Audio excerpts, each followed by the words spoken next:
En la madrugada del 28 de marzo de 1936, Mario Vargas Llosa nace en esta casa en Arequipa, Perú. Pero los recuerdos de su niñez idílica no provienen de aquí, sino de los años que vivió con sus abuelos en Cochabamba, Bolivia, y luego en Piura, en el norte del Perú. Sin embargo, en 1946, la reaparición de un muerto iba a cambiar su vida para siempre. Mi familia me había hecho creer que mi padre estaba muerto. Supongo porque se avergonzaba del divorcio de mi madre, una familia católica, conservadora. El divorcio pues era un escándalo. Y un buen día, de manera un poco súbita, mi madre me dijo esa frase que yo tengo siempre muy viva en la memoria, ¿no? Bueno, tú sabes que tu papá no está muerto. Entonces, yo pues recuerdo haberle dicho, sí, claro, pero haber recibido un verdadero shock, ¿no? Y entonces me dijo, no, no está, y bueno, ¿y cuándo lo voy a conocer? Lo puedes conocer ahora, está aquí en Piura. Pero me dijo, no le digas nada a tus abuelos.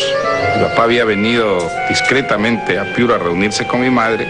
Entonces fui al hotel de turistas y apareció un señor. Y fue una gran decepción verlo, porque no se parecía nada al señor de las fotografías que yo conocía como mi papá. Un señor joven, muy buen mozo, vestido de marino. Y el señor que se me apareció en Piura, pues ya tenía poco pelo, tenía canas, de tal manera que no correspondía a la imagen que yo me había hecho de mi padre. Mi padre me dijo, vamos a dar una vuelta.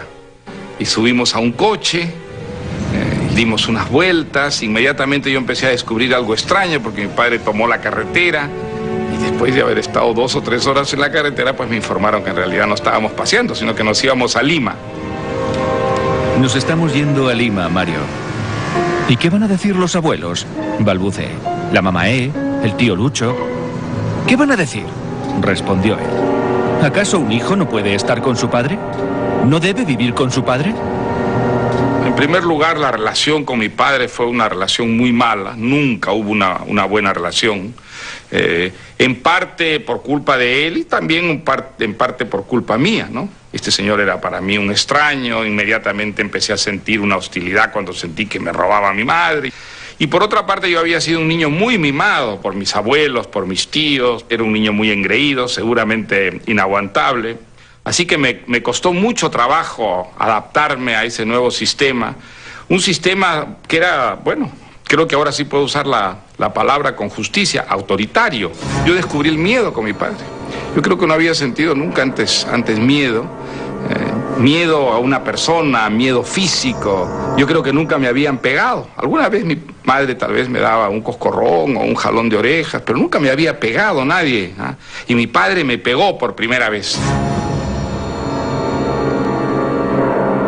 Pensó, está desnudo, y sintió terror. Su padre lo golpeó con la mano abierta y él se desplomó sin gritar, pero se levantó de inmediato. Todo se había puesto a girar suavemente.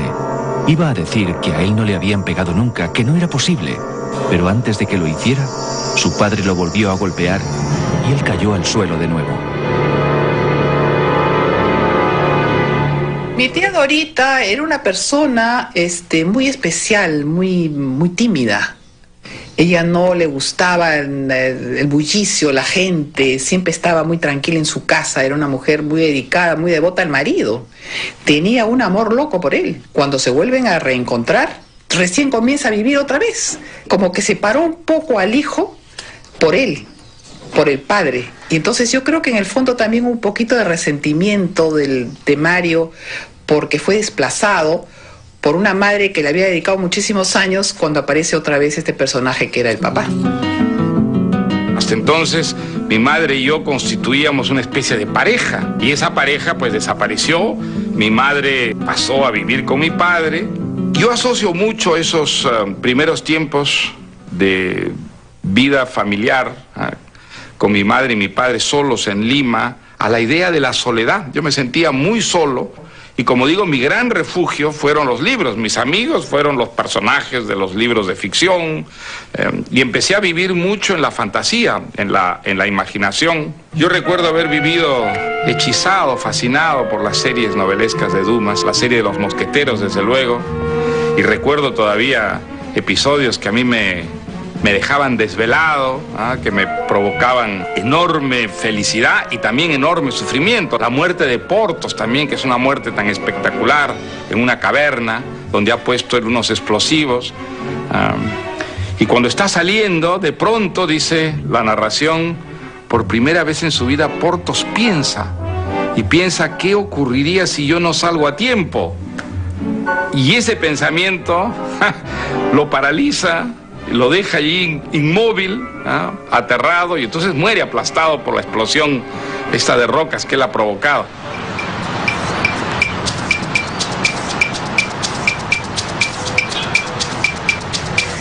Más adelante, cuando entra en la adolescencia, Vargas Llosa pasa todo el tiempo que puede en la casa de sus tíos maternos en Miraflores, tratando de evitar la odiada presencia paterna.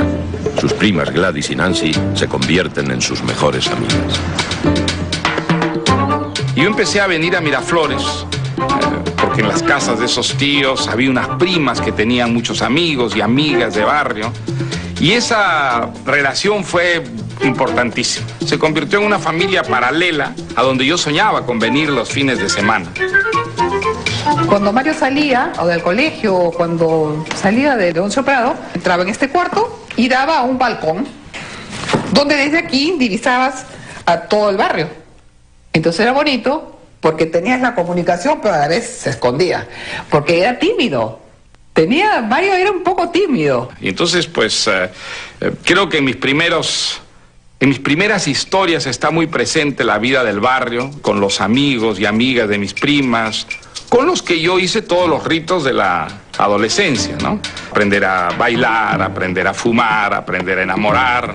Todo eso lo he evocado más o menos en los primeros cuentos que escribí, en las historias de los jefes y sobre todo en Los Cachorros.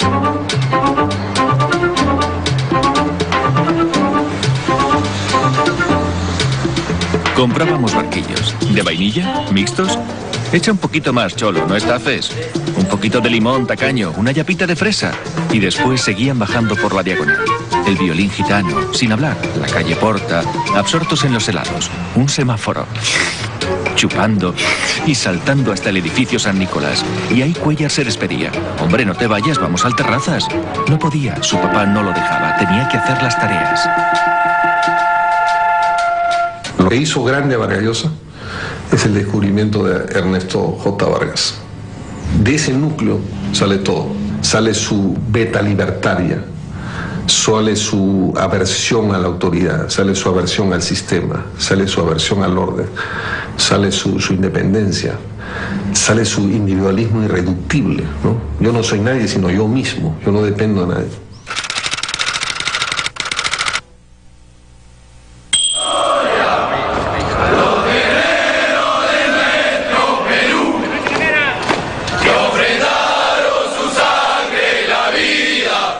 En casa, los problemas continúan.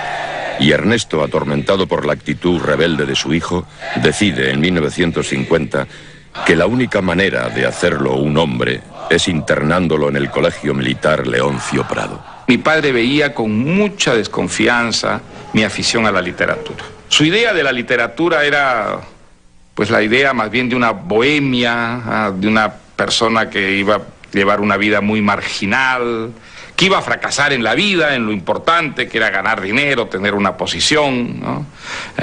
Sospecho también que él asociaba de alguna manera la poesía, la literatura, a la mariconería. Nunca me lo dijo, pero yo tengo sospechas, y creo que bastante fundadas, de que es otra de las razones por las que él pensó que un colegio militar, un internado militar, iba a ser de mí, pues, realmente una persona mucho más viril, de lo que podía hacerlo si dedicaba mi vida a escribir versos. Entonces, fue una experiencia que a la distancia agradezco, porque gracias a Leoncio Prado yo descubrí el país en el que vivía. Leoncio Prado era un microcosmos del Perú, era una de las pocas instituciones que realmente reflejaba toda la diversidad, la complejidad y también la violencia peruana.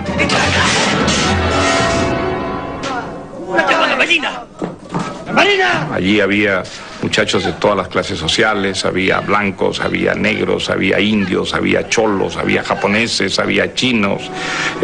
Era una sociedad peruana en pequeño, a la que entraban chicos de familias, digamos, pudientes, a los que pues las familias enviaban al colegio militar como a un reformatorio.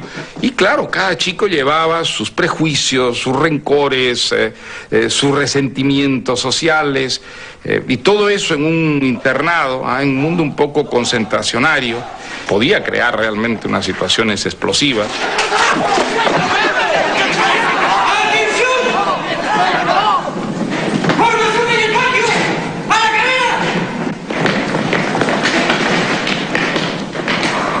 En el colegio empecé a escribir profesionalmente.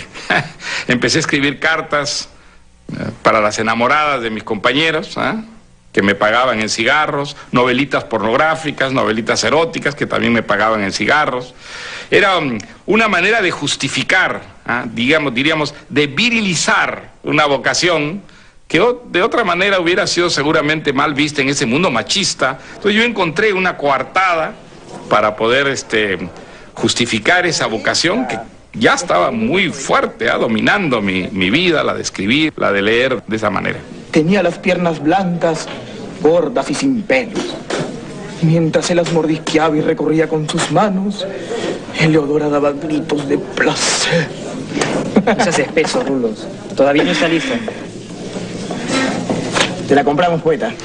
Llevan ya más de 2 horas de bla, bla, bla. Pero además de producir estos encargos meretricios, Vargas Llosa escribe a hurtadillas su primer trabajo conscientemente literario, La huida del Inca, una obra teatral. Fue lo primero que escribí en serio, realmente, porque no solo pues era largo, era una obra de teatro, sino que la reescribí, la hice varias veces. A mí me gustaba mucho el teatro. Los sábados, los domingos, que cuando tenía salida, si había teatro, procuraba ir al teatro. Y vi cosas muy bonitas en el teatro, pero vi sobre todo una obra de teatro que a mí me provocó una verdadera revolución, que fue La muerte de un viajante de Arthur Miller.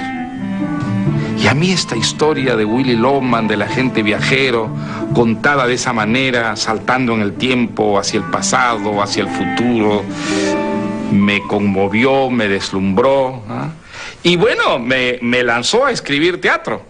Así que escribí esa obrita cuando estaba en el cuarto de media. Y ese fue el último año que estuve en el Leoncio Prado.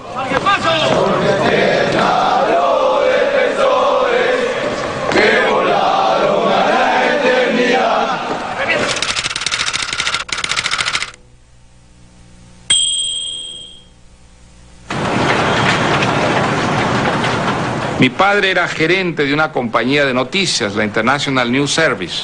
Esa agencia de noticias le daba un servicio exclusivo al diario La Crónica. Y entonces entré a los 15 años a La Crónica como redactor. Estuve 4 meses allí. El periodismo era un mundo muy bohemio.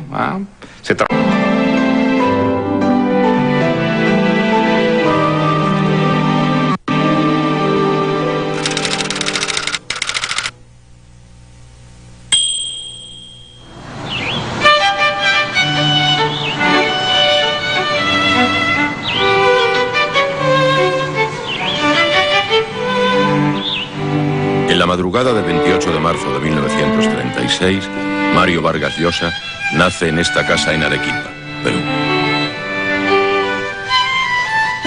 Pero los recuerdos de su niñez idílica no provienen de aquí, sino de los años que vivió con sus abuelos en Cochabamba, Bolivia, y luego en Piura, en el norte del Perú. Sin embargo, en 1946, la reaparición de un muerto iba a cambiar su vida para siempre. Mi familia me había hecho creer que mi padre estaba muerto. Supongo porque se avergonzaba del divorcio de mi madre, una familia católica, conservadora. El divorcio pues era un escándalo. Y un buen día, de manera un poco súbita, mi madre me dijo esa frase que yo tengo siempre muy...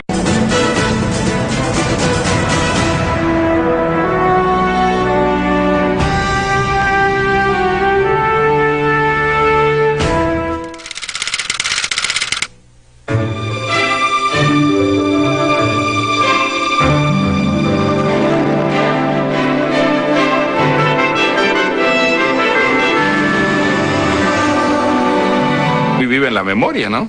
Bueno, tú sabes que tu papá no está muerto. Entonces, yo pues recuerdo haberle dicho, sí, claro, pero haber recibido un verdadero shock, ¿no? Y entonces me dijo, no, no está, y bueno, ¿y cuándo lo voy a conocer? Lo puedes conocer ahora, está aquí en Piura. Pero me dijo, no le digas nada a tus abuelos.